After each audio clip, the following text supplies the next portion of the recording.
Now it's going to cut me off or not talking, and then it gives this weird roaring noise at the beginning. So happy St. Patrick's Day. Please wear green today. Yeah. And whatever else you do for St. Patrick's Day, I would like to remind you that the original intent of St. Patrick's Day is a day of prayer for missionaries.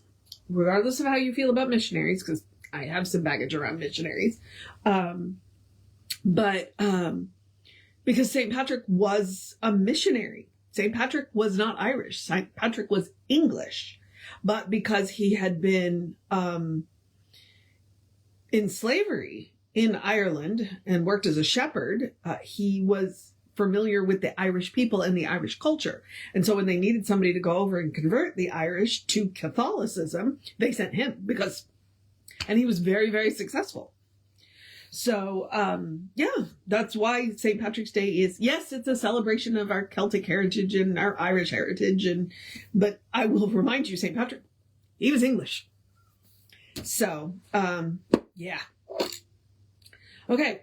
So I noticed something yesterday when I was working on getting the chapters uploaded to YouTube.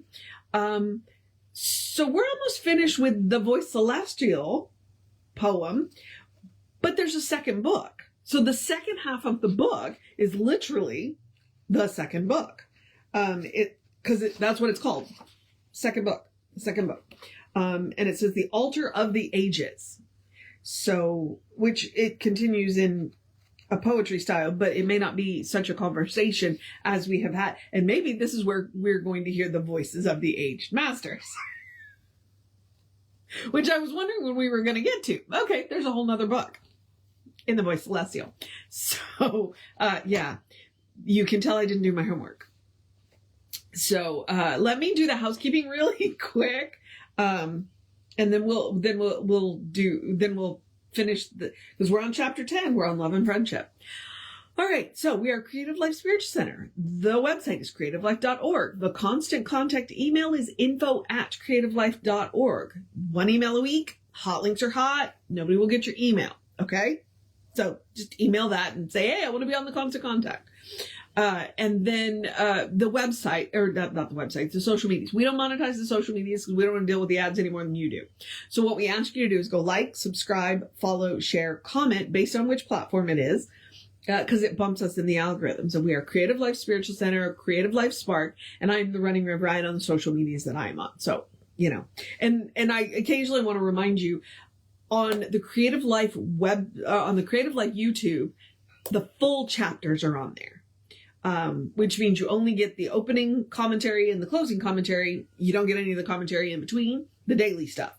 The daily readings from here are archived on the Running Rev Ryan YouTube channel, as well as full chapters. So, you know, I was like, I might as well go ahead and put the full chapters up on mine as well. So there's one playlist of the full chapters and then the various playlists for the individual you know, so then you get to see all the weird things that I talk about before and after. All right. So that is what I like to call the housekeeping. And now we are going to start into chapter. It looks like we're going to be in this one for about 3 days. Because I try and do about 5 pages. So love and friendship, chapter 10, love and friendship. And we are going to start with the scribe. He heard a bell, a quick, impatient bell that sounded an alarm within his brain, and bid the Pharaoh breathe once more, so that he woke, and breathing wept that he must leave the world of light and take his way through utter darkness back to earth again. A voice, quite strange, pursued him out of sleep or death, and speaking still, it said, "You have at last come close to the eternal real. It is not knowledge of the one, nor truth, nor is it beauty, nay, nor holiness, but love. When love is in truth is understood." The Pharaoh cried aloud, "All this I knew." The presence. but knowing did not know, for each must make the journey to the center all alone. Another's torch will not dispel the dark, nor can the traveler returned describe the solitude, the vastness, and the light of the mysterious realm wherein the soul is fused with the all, yet individual. And all the contradictions of his selves have found a synthesis, as though from each an essence of some good were merged with all. The Farer. How true your words, O presence, for I did, by some strange miracle of consciousness, withdraw myself until I stood away and saw the whole of me, my present and my past, my body and my mind, my thoughts and their pursuit in endless circling. The presence. Until you soared above the transient world, and from the mystic plane beheld the universe compressed, embraced within a single moment of earth's time. The Farer. I had no thought, nor consciousness of time, nor was concerned, but only that I felt no longer incomplete, nor self-divided, nor farer in a foreign land. I was at home. I was untutored, unprepared, like Mithra's acolyte of ancient time. A kid, I fell into the milk, and I awoke reluctantly, as though my soul were loath to habitate my flesh again. This is most strange to me. I know not where I went, nor how, nor why returned, nor whom it was who spoke to me of love. The presence.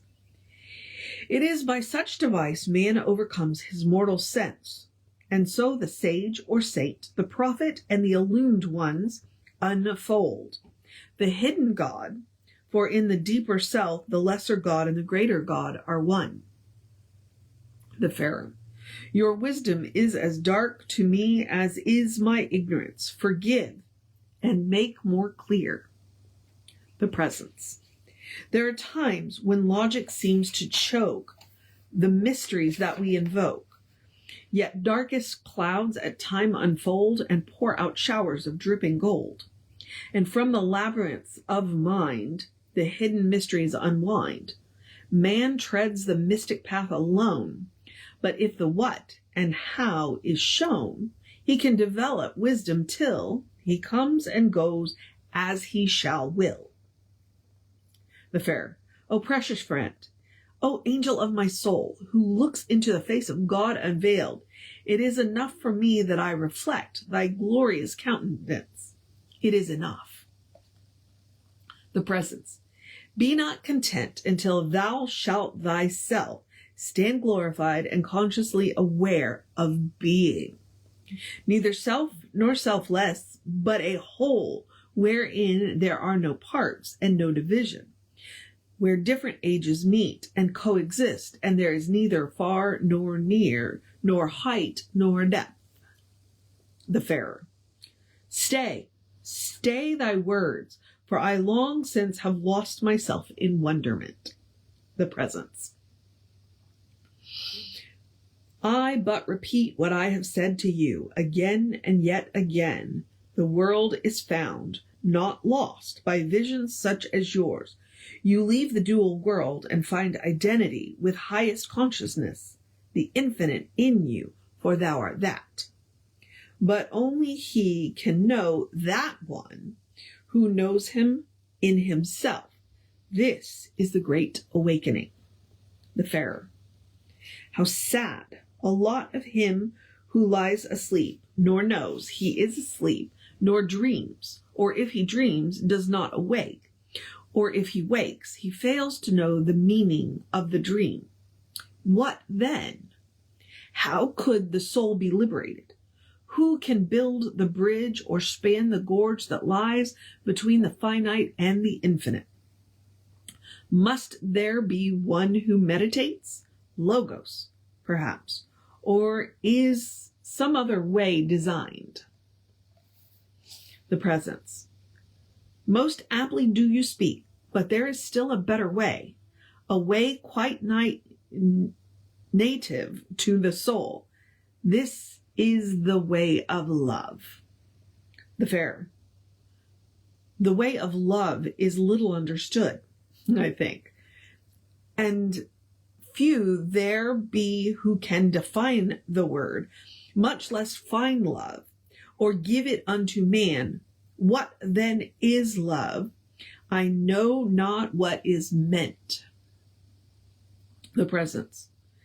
Love has 1,000 names, 1,000 ways, but in all forms resolves itself to this. Love is the union of two kindred things, each with each, and all with each, and all with all. When you shall see yourself in every one you meet, and feel this union, and care for him because he has a need which you can fill, you have become a lover of the me, a self devoted to the higher self, the fairer. You give new understanding, better hope, that I may find a human love. Hang on. Rewind. You give a new understanding, better hope, that I may find in human love the love of loves, that he who shares his love will find it grows by giving and thus expands himself. The presence. Whose heart is fixed upon the good, because it is the good, shall fill his soul with the good. And he who revels in the beautiful, because he sees in it the beautiful, shall grow a soul as beautiful as well. So he who loves all things that live and breathe shall know the love of loves within the me. Where love is felt, there is unity known, and all the woes that damn mankind have flown, while he who serves but one has served the whole. God loves them all and knows them soul by soul. Man's love is instrument of something higher, a cosmic love to which he is the liar. And vain those men who in the name of faith exalt him most, who seeks to put to death all human love for mate or family. For he who cleaves impurity to love loves me. Unlike the saddest soul, who cannot scent perfume till crushed the flower, he robs it of its bloom. Love, like a goddess, moves in mystic splendor, and with a queenly voice bids all attend her. Obedient to love's compelling inspiration, man dreams, designs, and builds some new creation. From love comes sculpture and the painter's art. The poet weaves a phrase that moves the heart.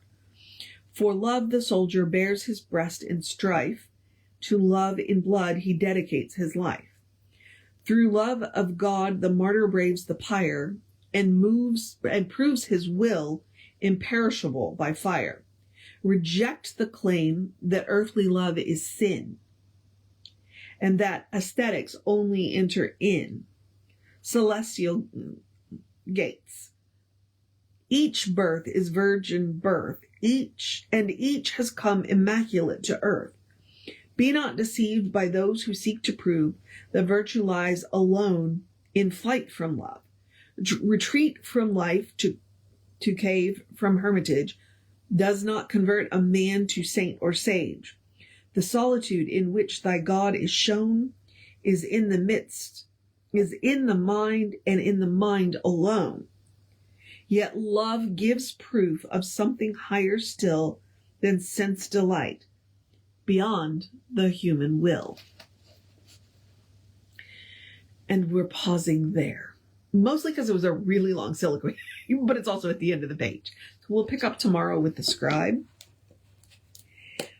But he said a couple of things that I thought were really incredible. One of which, it says, in vain those men who in the name of faith exalt him most, who seeks to put to death all human love for mate or family. Yeah. So, and then it goes on to say, look, moving into a cave and living by yourself does not make you a saint or sage. Love does that. Love.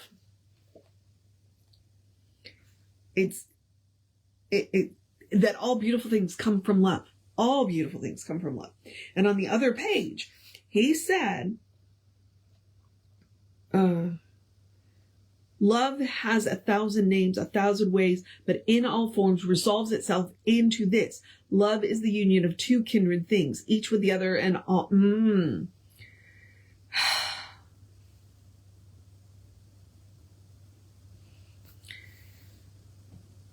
You meet and feel this union. When you shall see yourself in everyone, you meet and feel this union and care for him because he has a need which you can fulfill. You have become a lover of the me, a devoted to the higher self.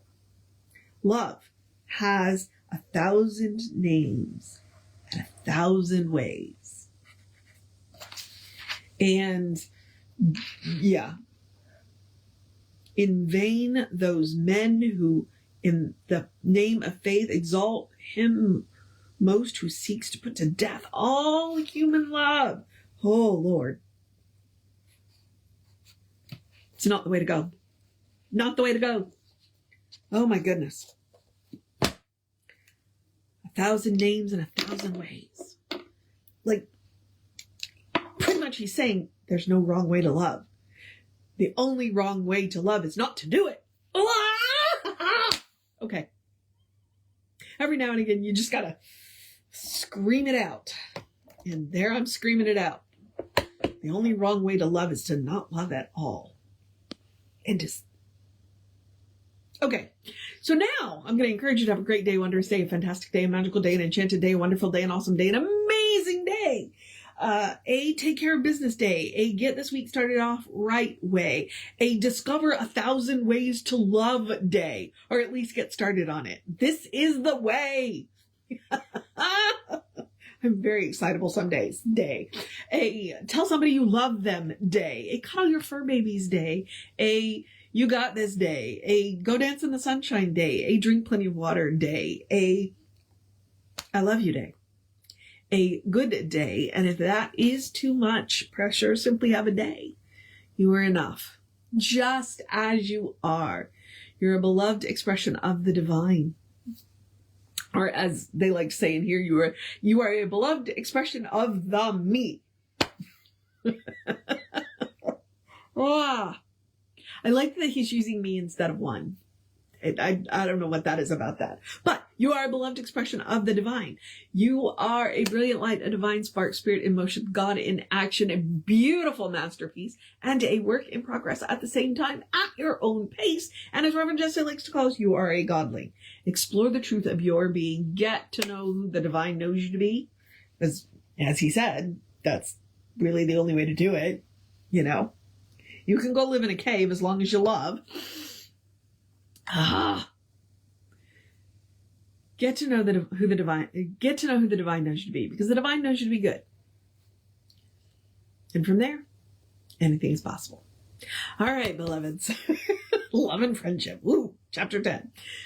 Take care of your... Oh, wait. Reverend David will be on around 5 p.m. with you. I should be back with you around 9:15 tomorrow. Take care of yourself.